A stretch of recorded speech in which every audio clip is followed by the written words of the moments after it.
Dans cette nouvelle vidéo, je vais vous montrer comment réaliser le processus de vente avec EBP version 10. Processus menu version très simple. Donc, plusieurs possibilités pour passer une commande. Soit avoir le menu vente, soit on fait Open Kit Vente, ou en utilisant raccourci.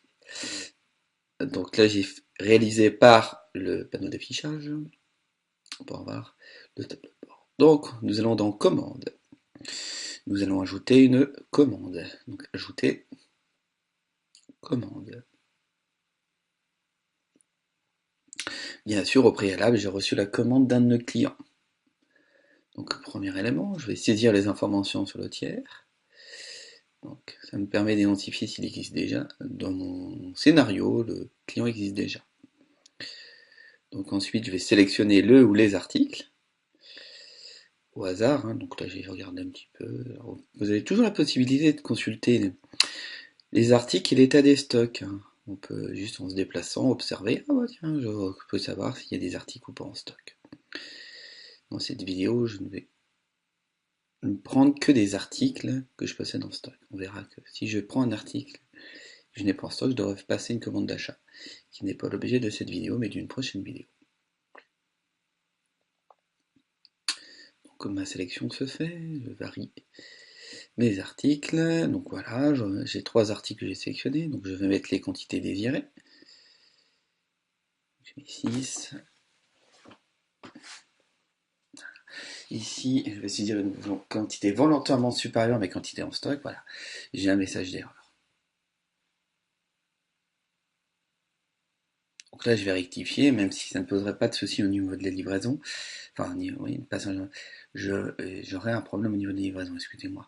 J'aurai un message bloquant parce que je ne peux pas transférer une commande où les stocks sont insuffisants.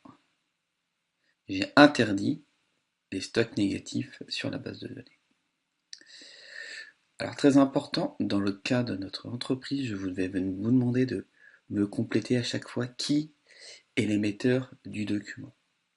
Donc, en fonction des informations, indiquez la date de la commande du client, la personne qui l'a réalisé si vous l'avez, ou le nom de l'émetteur du mail. Alors, parfois, vous n'aurez pas toutes ces informations, donc vous les supprimerez. L'important, c'est qu'on accorde une traçabilité à la commande. Éventuellement, vous indiquerez les références du client de sa commande, s'il l'a mentionné. Et par contre, important, vous indiquerez qui a saisi la commande. C'est juste le jour où on aura un problème de pouvoir retrouver les informations sur la commande. Alors, on peut modifier la date de livraison. Important si on a des produits qui ne sont pas en stock et de mieux gérer le réapprovisionnement. Voilà, c'est pas, enfin, un scénario simple. Donc vous avez la possibilité de saisir des réductions par ligne de produit. Allez, ici, c'est dans l'exemple, je mets 10%. Alors tant que l'affichage n'est pas rouge, ça va. Ou une remise globale. Ici, c'est une remise qui s'appliquera à tous les produits. Ici, vous pouvez aussi, donc je peux mettre 5, je peux mettre 0, voilà, je peux mettre 5%. On peut indiquer les conditions de port et je peux éventuellement accorder ou pas un escompte. Donc en cas de règlement anticipé ou de paiement comptant. Ici, c'est quelqu'un qui paiera comptant, enfin, automatiquement. Donc allez, je suis gentil, je vais lui accorder une réduction. Voilà. Et je vais enregistrer mes modifications. Vous avez d'autres menus, donc vous n'avez pas encore forcément l'utilité. Si vous voulez rajouter par exemple quel nom du commercial, rajouterez d'autres informations, c'est possible. On peut également rajouter si on en a compte ou pas. C'est pas l'objet de cette vidéo. La compte sur commande et la compte sur facture sera réalisée plus tard. Donc les modifications sont enregistrées. Je vais pouvoir passer mon document de la commande au bon de livraison. Ici, on va considérer que comme le client nous passe une commande, il est d'accord avec le montant qui est déterminé, car le montant correspond au document qui nous a joint. Important, prenez le temps de vérifier la commande et que la commande du client correspond bien à sa commande réalisée de manière informatisée. On peut avoir des écarts. Sachant que c'est nous qui avons raison, par défaut. Donc, il faudra, le cas échéant, modifier et informer le client des modifications. Donc, transférer. Donc, soit à partir du document, soit à partir du menu clic droit. Ici, j'ai fait le choix d'afficher les documents à transférer. Donc le billet de livraison s'affiche, normalement il n'y a pas de modification à apporter, juste vous rajoutez la mention bon de livraison, qui nous est propre, et vous imprimez en 2 exemplaires. Un exemplaire à notre destination, un exemplaire à destination des clients qui doit nous envoyer, daté et signé.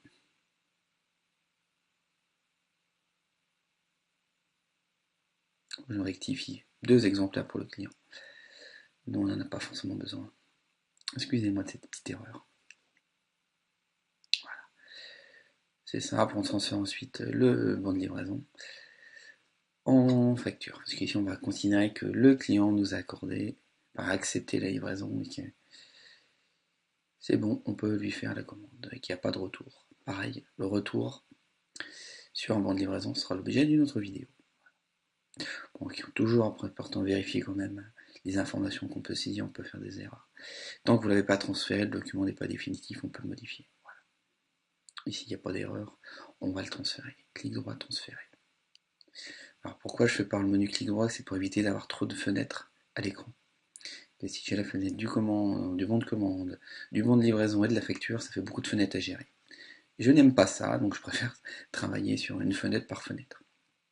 Voilà. Le document est transféré, la facture va s'ouvrir, et on va voir s'il y a des éléments à apporter. Premier élément à apporter, on va modifier le texte. Vérifier qu'il n'y a pas d'erreur, on va vérifier le texte. Pour vérifier le texte, on va dans texte standard et on choisit maintenant nos remerciements.